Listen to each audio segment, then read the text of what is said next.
a contar con la moderación de la compañera Lidice Altuve, miembro de la Cancillería, el equipo del Viceministerio de Cultura y Solidaridad, que ha sido una de las personas fundamentales en la organización de este seminario.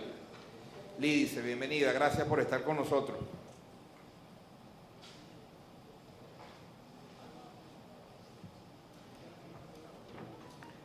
Buenos días, bienvenidos, bienvenidas todas.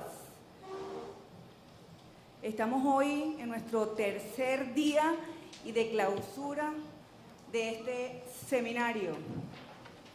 Gracias, Pedro. Me toca coordinar, moderar este bloque de la mañana. Va a ser un día muy intenso porque tenemos 2 foros y la clausura, así que también voy a ser responsable de que ustedes cumplan el tiempo. Nos toca en la mañana de hoy, de 9 a 1 de la tarde, el foro La lucha de los pueblos de nuestra América hoy. Nos acompañan como ponentes de este foro la compañera Norma Enríquez, nuestra compañera de Colombia, compañero Enrique Ubieta, compañero de Cuba, la compañera Paula Clasco de Argentina, el compañero David Alvarado de Venezuela, y está previsto que nos acompañe Pablo Sepúlveda, compañero chileno, pero que por algunos inconvenientes en su viaje está llegando a Venezuela. Ojalá pueda llegar a tiempo. Bueno, han sido 2 días muy intensos, esperemos que sea un cierre maravilloso de este seminario. Hemos tenido el tiempo de compartir visiones, perspectivas, fundamentalmente la caracterización, el análisis y reflexión sobre lo que pasa hoy en nuestro continente, la ofensiva imperialista, la rebelión y las respuestas de nuestros pueblos en el continente, América Latina y el Caribe, y por supuesto el desafío, los retos que tiene este espacio, la red y los intelectuales en este contexto hoy. En este sentido, en este foro que nos corresponde, le vamos a dar la palabra, en primer lugar, a la compañera Paula Clasco, compañera socióloga, doctora en Historia, coordinadora de la red del capítulo Argentina y también mención honorífica del Premio Libertador del Pensamiento Crítico 2019, amiga, aliada de nuestra revolución. Bienvenida, Paula, y tienes la palabra.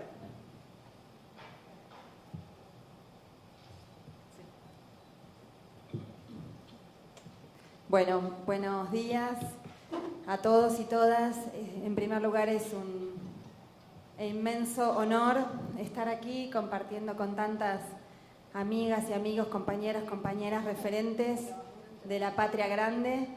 Y bueno, como siempre, Venezuela es un centro que nos reúne a los que queremos siempre construirnos como revolucionarios y revolucionarias en este castigado mundo, en nuestra castigada región, así que enormemente agradecida.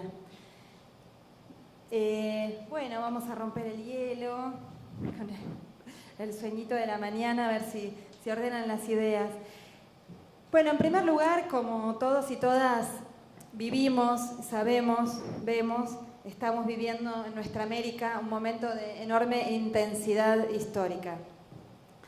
Perdonen las que me escucharon hace unos días en la Filben en Venezuela, porque bueno, más o menos voy a hablar, ahí está Manuel, ideas semejantes de lo que está pasando ante nuestra vista, ¿no?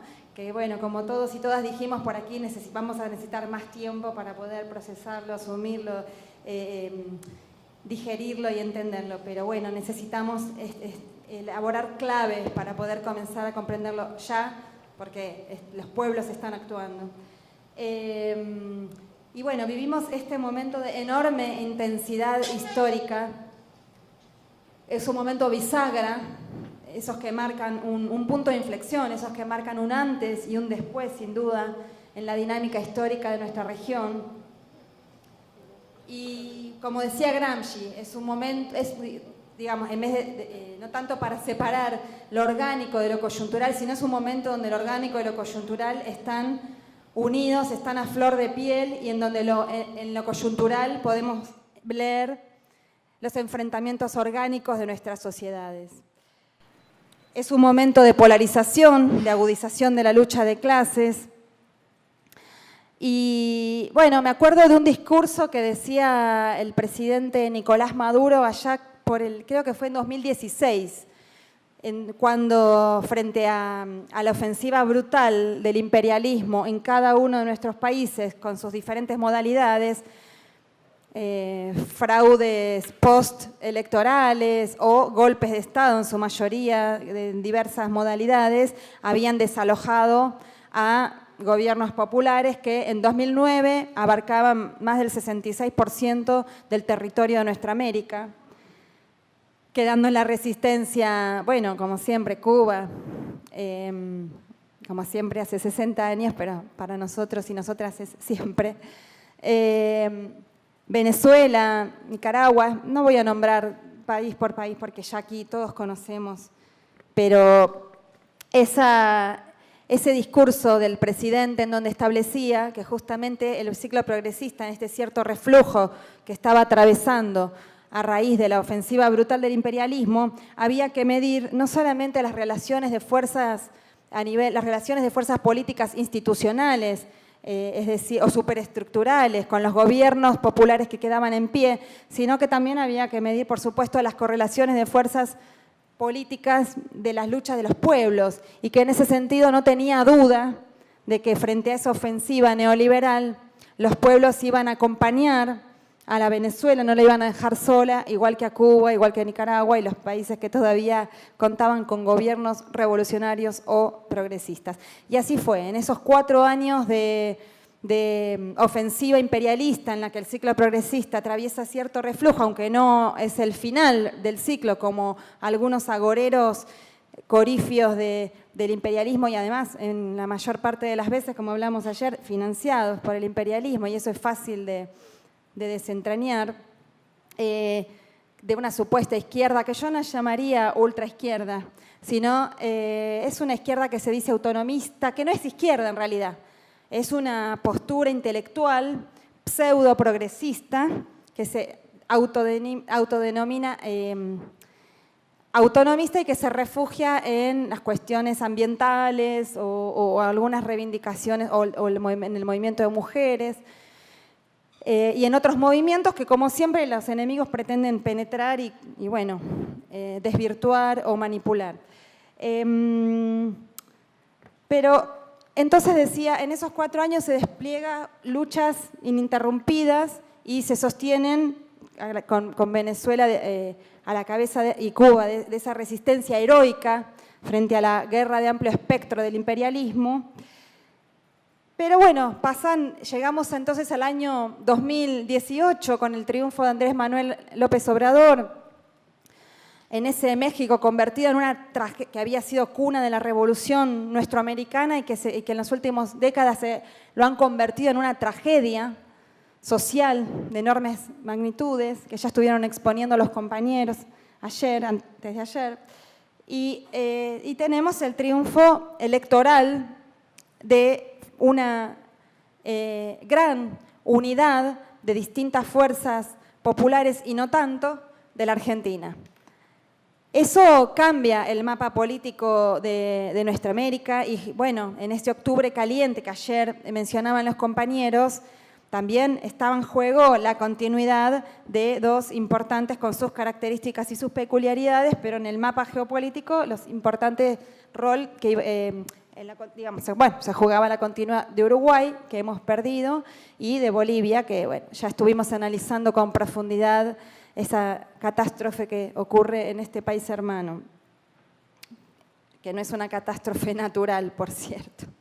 Ya estuvimos analizando bastante el caso.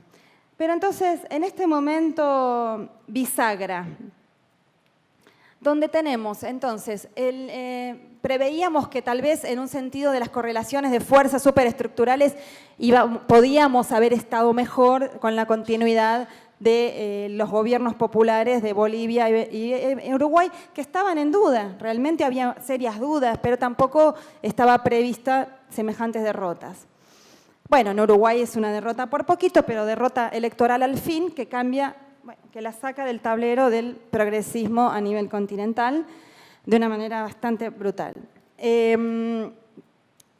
Pero entonces lo que tenemos es, además de la llegada de estos gobiernos importantes en la segunda y tercera economía de nuestra América, como es México y Argentina, que es una afrenta muy importante para el imperialismo, que dos de sus principales, de las principales economías que tienen esta importancia geopolítica en nuestra América, pasen a, por lo menos, dejar de ser esos perritos falderos que proponía Pedro Pablo Kuczynski y pasen a tener posiciones soberanas y dignas en el plano internacional.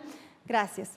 Es toda una afrenta para el imperialismo. Pero además tenemos que en los países gobernados por la derecha se abren sendos procesos insurreccionales, ¿verdad? Es el caso primero, en Haití de manera continuada, hace más de un año, hace casi 2 años, pero agudizada en estos últimos meses, un proceso insurreccional continuado frente a esa fuerza de ocupación neocolonial multinacional en la que desgraciadamente también intervinieron gobiernos progresistas. Por supuesto, y después para ir a lo más, no quiero ser exhaustiva porque no nos da el tiempo de mencionar cada caso nacional, pero sí muy en la primera escena, los casos insurreccionales de Ecuador contra la traición de ese señor, el innombrable, porque no merece, es un pecado histórico que tenga ese nombre, y en Chile, ¿verdad? Que ya todos y todas sabemos que es realmente muy importante por la importancia que tenía para las clases dominantes la Chile, la buena alumna, el modelo supuestamente exitoso neoliberal.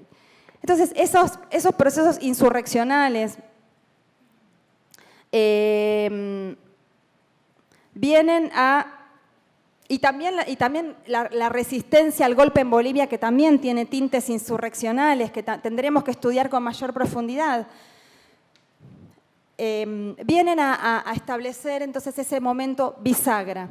En estos países se muestra una alta disposición de las masas al combate en las calles, desbordando la lucha absolutamente por fuera de las instituciones, cuestionando el orden institucional, que evidencian una crisis de representación política que es la expresión de una crisis más profunda, que es una crisis orgánica que se da en esos casos nacionales y también, en otros, ¿verdad? Pero también en la Argentina. En la Argentina muchos decían en estos 4 años o incluso en estos últimos meses, presenciando la insurrección en Ecuador, en Chile, en Haití, mentira, Haití no lo miran, es el gran olvidado. Pero decían, ¿y por qué acá no hacemos como en Ecuador y el pueblo que no se levanta y no rompe todo, como decimos en Argentina? ¿Por qué no se pudre todo? Bueno, en Argentina hay una memoria de lucha muy importante y en esos 4 años no hubo un solo día en el que no se desplegaran luchas, movilizaciones, protestas, con un momento de inflexión en el 2017, en diciembre de 2017, cuando la clase dominante argentina, ocupando el gobierno, pretende avanzar con las reformas estructurales que son centrales para... Es un proyecto a nivel occidental, ¿verdad? Lo vemos en Francia, en Grecia, en todo el hemisferio occidental, avanzar con las reformas, sobre todo la laboral y previsional. En la Argentina, cuando pretende sacar por ley la reforma previsional en diciembre de 2017, todas esas luchas que habían estado en alguna medida dispersas o fragmentadas, se unifican en la calle, pero además ese es un momento, un punto de inflexión, porque a partir de allí se establece una unidad de acción de las fuerzas organizadas, de las organizaciones del movimiento obrero, que en Argentina tenemos un fuerte movimiento obrero organizado, con diversas expresiones, pero bastante unificado, que se van a unificar todavía más con la unidad de acción en la calle, y también las diversas organizaciones sociales y populares más recientes, surgidas de las últimas décadas, herederas de las luchas del ciclo de la rebelión popular de los 90 contra el neoliberalismo y que permanecen y que construyen y que se activaron frente al regreso del neoliberalismo con Macri. Entonces, a partir de 2017 tenemos este despliegue cada vez más unificado, incluso en los 4 años de macrismo tenemos 5 paros nacionales, 5 huelgas generales que en Argentina verdaderamente paralizan al país. Y frente a eso, una articulación trabajosa pero exitosa de la referencia política del gobierno anterior progresista, que es el núcleo central, el núcleo dirigente de ese gobierno anterior, que logra articular una amplia alianza con la cual disputar electoralmente el gobierno del país, que no es poca cosa. Si bien sabemos que el gobierno no es el poder, es una parte importante. Y así fue que, bueno, se logró gestar el Frente de Todos y entonces encauzar, canalizar electoralmente ese enorme descontento social con una memoria corta de lo que era vivir mejor hace pocos años y que rápidamente se ven destruidas las conquistas populares que se habían logrado como políticas de Estado en los años del kirchnerismo, que después van a ser destruidas una en una, empeorando ostensiblemente la calidad de vida del pueblo argentino, pero que sin embargo esa clase dominante no pudo terminar de meter esas reformas estructurales. Esa ley de reforma previsional que aprobaron no fue de ninguna manera la que ellos hubieran querido, no es la ley que exigía el FMI. El FMI desembarca el último año de gobierno de Macri y toma el timón de la economía y del país con sus políticas de siempre. Y tampoco pudieron de ninguna manera ni siquiera plantear la reforma, la ley de precarización laboral, llamada la reforma laboral. No pudieron de ninguna manera avanzar en esa dirección. Lo que habla de la fortaleza del movimiento popular o de las fuerzas organizadas, incluso de la burguesía que se oponen o que se ven perjudicadas por esos proyectos de la clase dominante del poder del capital concentrado y aliado al capital transnacional. Por eso, bueno, es la explicación de por qué en Argentina no se pudre todo. Hay una clara visión de disputa de poder por la vía electoral. Sin embargo, no es el caso por eso no se puede comparar con los procesos insurreccionales que tenemos en los países vecinos. Y en estos países también surgía de la discusión, incluso estos días, ¿no? Esta preocupación de, bueno, hay procesos insurreccionales, y acá también me parece importante nosotros y nosotras como intelectuales del campo del pueblo, preocuparnos por conceptualizar, porque cada concepto es una construcción histórica que nos indica en qué escala de la lucha de clases estamos. No da lo mismo. No da lo mismo una movilización que una revuelta, que una insurrección. No da lo mismo. Hay una escala y una lucha de clases y apostamos a que esa escala pueda ascender, ¿verdad? Sí, y esa escala es una escala que nos sirve de guía, de modelo, que de ninguna manera, nunca en ninguna realidad histórica se da de manera pura, ¿no? Siempre en la realidad histórica hay elementos de diversos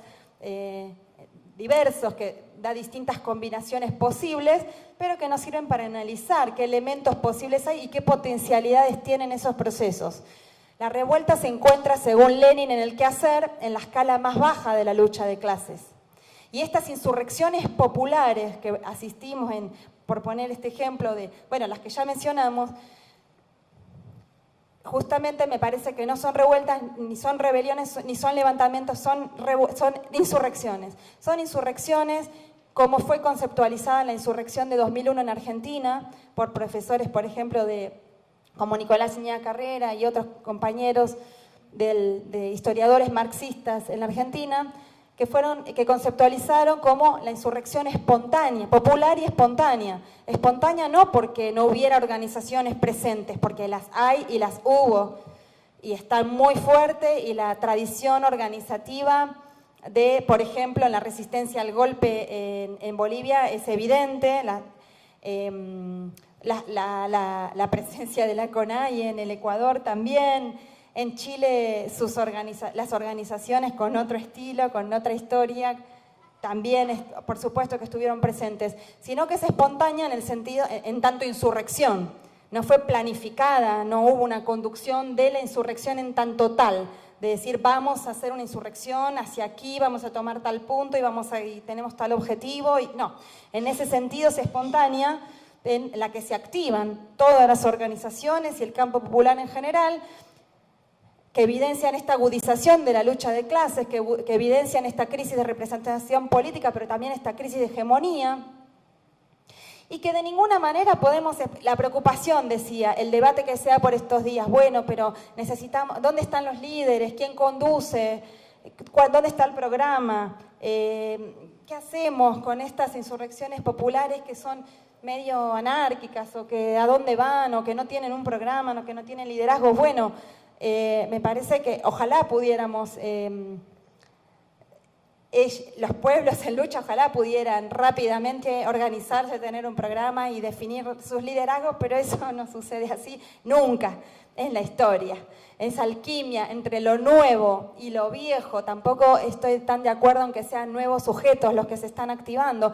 Lo mismo se decía allá por finales de los 90 y principios de los 2000 en las insurrecciones populares que abrieron el camino después a los gobiernos populares. También se calificaban de nuevos movimientos sociales, de nuevos sujetos sociales, y la verdad que la historia nos muestra que no fueron tales. Eso no significa que sean los mismos y que el sujeto sea el mismo de, no sé, la revolución industrial. No, por supuesto que es el proletariado en un sentido estricto de la palabra, todos aquellos y aquellas que no podemos vivir sino a condición de vender nuestra fuerza de trabajo a cambio de un salario, logremos o no logremos hacerlo, somos cada vez más en el planeta. Esa vieja ley que dice que al capitalismo le sobra cada vez más personas, que se constata cada vez con más crudeza y más violencia en nuestra realidad, que de tanto en tanto con las guerras mundiales se despachan a varios millones, pero que ahora le están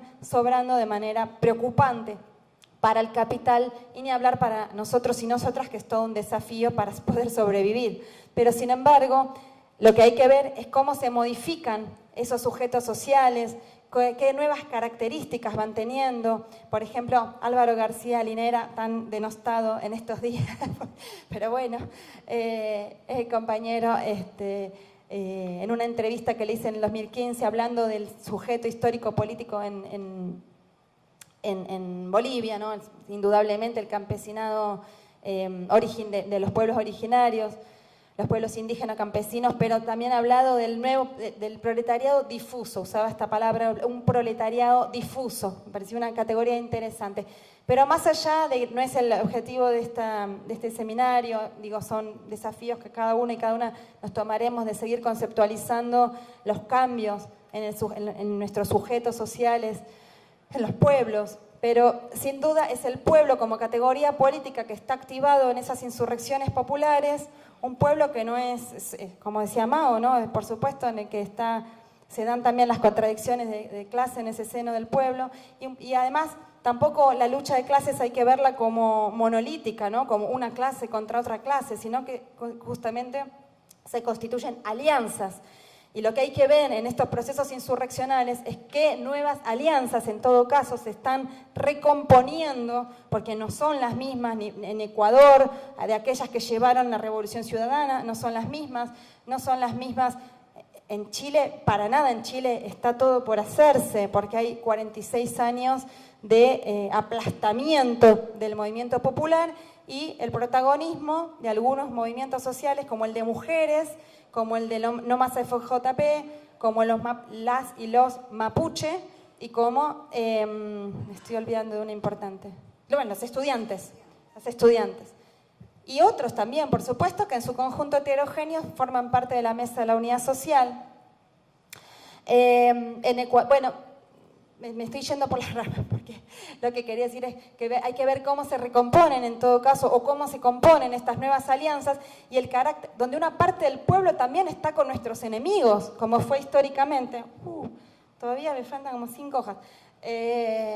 Donde una parte del pueblo está también con nuestros enemigos, pero que en esa configuración de alianzas el carácter de clase está dado por quienes conducen esas alianzas que se enfrentan hoy. Es un desafío que tenemos que ver cómo se están componiendo. Y vuelvo a esto entonces, que esos liderazgos, esas alianzas, esta preocupación que no es nada nueva, es una vieja Es un viejo nuevo problema como tantos de los que aquí discutimos, que ya los discutía Lenin, Rosa Luxemburgo, Fidel Castro, etcétera, ¿no?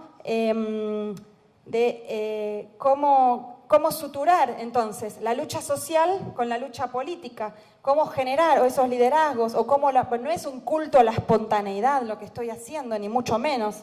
Acá estamos preocupados por la organización, por la concreción de un proyecto revolucionario, o no tanto, pero que genere mejores condiciones de vida a la población y que genere un mejor terreno para profundizar la lucha. Entonces, sin duda, decía, por ejemplo, las insurrecciones de finales del ciclo de los 90, que dieron, sumado por supuesto a la crisis en las alturas, a la crisis en la clase dominante, sendas contradicciones, producto, como bien Matías ayer mostraba, la crisis del capitalismo mundial que todavía no se cierra, de esa crisis que en nuestros países se traduce en cada caso en sus propias contradicciones al interior del bloque de las burguesías. De esto nos podrá mejor hablar Claudio Cacho, los economistas, pero que tiene diversas realidades en cada país, pero esas insurrecciones populares que se dieron en ese ciclo fueron generando esas condiciones, sumado a la crisis por arriba, a que se gestaran alianzas políticas o expresiones políticas que articularan después y que canalizaran, que expresaran, que manifestaran las demandas populares, y llegan a los gobiernos en cada caso años después, esas articulaciones que son bastante costosas y dificultosas, y la generación de nuevos liderazgos. Entonces, por ejemplo, la guerra del agua y del gas en Bolivia fue en 2000 y 2003, y Evo Morales y su articulación política asumen el gobierno en el 2006. En la Argentina la insurrección fue en 2001, producto de todo un proceso de luchas, pero digo, la insurrección como tal, y recién en 2003 se expresa políticamente en el Estado, en el gobierno, perdón, y en las políticas de Estado. En Venezuela el Caracazo fue en el 89, y ustedes saben mejor que nadie la década de presos, muertos, exiliados, torturados. Bueno, la lucha que ya la conocen de memoria y que recién se catapulta al gobierno del Estado en el 99, 10 años después. Por lo tanto, lo que quiero decir es que cada proceso tendrá sus tiempos, no podemos hacer magia ni hay recetas, tendrá sus tiempos para poder articular nuevos liderazgos, organizaciones que puedan expresar políticamente, que puedan suturar la lucha social con la lucha política y sin duda disputar poder. Porque el gran peligro de estos agoreros del fin de ciclo y estos pseudo progresistas y buena parte de la izquierda trotskista, que es una izquierda testimonial, que hoy mismo en la Argentina se está oponiendo a la ley orgánica de solidaridad que está pretendiendo votar el gobierno argentino, y que junto con la derecha, qué casualidad, el FIT, el trotskismo en la Argentina, con la derecha recalcitrante del macrismo, son los que se están oponiendo a que salga la ley madre que contiene las reformas que el nuevo gobierno pretende imponer, y las patronales del campo ya están anunciando un paro nacional, bueno, si se le puede llamar para un lockout patronal de 48 horas con cortes de ruta para la semana que viene. Esa triste confluencia, quieran o no, que estos compañeros hacen, pero que además lo preocupante es que no tienen ningún sentido de vocación de poder, sino todo lo contrario. Esas teorías autonomistas o ultraizquierdistas o pseudo-progresistas lo que hacen es tratar de despojarnos a los pueblos de la idea de la disputa de poder, que necesariamente necesita construir alianzas y demás. Bueno, esto era apenas 3 renglones de lo que tenía anotado de las tantas hojas, así que, bueno, me copé, como decimos en Argentina, con estas temáticas, y quedarán para la próxima discutir entonces el contexto, que la clase dominante lee también este momento insurreccional, y junto a la resistencia de gobiernos populares, la troika del mal que ustedes protagonizan y que no los pueden voltear. Y esta preocupación engendra, como fue también después de la segunda oleada emancipatoria a mediados del siglo XX, engendra entonces, bueno, sumado a la doctrina Monroe, lo que podríamos llamar la doctrina de la seguridad nacional 2.0. Acá, bueno, que cada país tendrá su nombre, sus planes, su despliegue propio, con el comando del sur del ejército claramente a la cabeza. Ya lo analizaron bastante los compañeros, compañeras, no me meto en eso, pero bueno, eso implica, es la contrarrevolución. Creo que lo que se abrió en el siglo XXI, en su heterogéneo discurrir, todavía es temprano para hacer una lectura seria, pero creo que con distancia podremos ver que en su compleja heterogeneidad y con su núcleo duro en Cuba, Venezuela, Bolivia y Ecuador en su momento, y todo el segundo anillo progresista, como decimos en ese libro con Catu, constituyeron una tercera oleada emancipatoria, pero también un momento revolucionario. Es toda una discusión entre, por lo menos en Argentina, entre algunos y algunas intelectuales, discutir si a principios del siglo XXI, con esta oleada emancipatoria, hemos salido del periodo contrarrevolucionario que nos asesta la clase dominante con las derrotas de las fuerzas revolucionarias a mediados de los 70, con los terrorismos de Estado, salvo Cuba, por supuesto. Esa derrota que nos infligen, por lo menos en el cono sur, a las fuerzas revolucionarias, abre un periodo contrarrevolucionario que, que viene dando pasos, que se consuma con el terrorismo de Estado y cuya estrategia se realiza por completo después con las políticas neoliberales, realizando esa estrategia en los 90 con las privatizaciones, todas las políticas del consenso de Washington. Entonces la discusión que queda en el aire es si en el siglo XXI, con esta oleada progresista, seguimos en el periodo largo contrarrevolucionario o si se abre, por el contrario, un periodo revolucionario. Yo creo más lo segundo, y eso explica también la virulencia de la contrarrevolución que se traduce en estos planes. Bueno, terminamos con esta cuestión porque ya es demasiado tarde para seguir metiendo otras temáticas, pero felicito a los organizadores y organizadoras de este debate. Creo que hay muchos elementos, la cuestión económica, estoy ansiosa por escuchar a Pascualina a la tarde, y creo que hace falta discutir mucho sobre eso.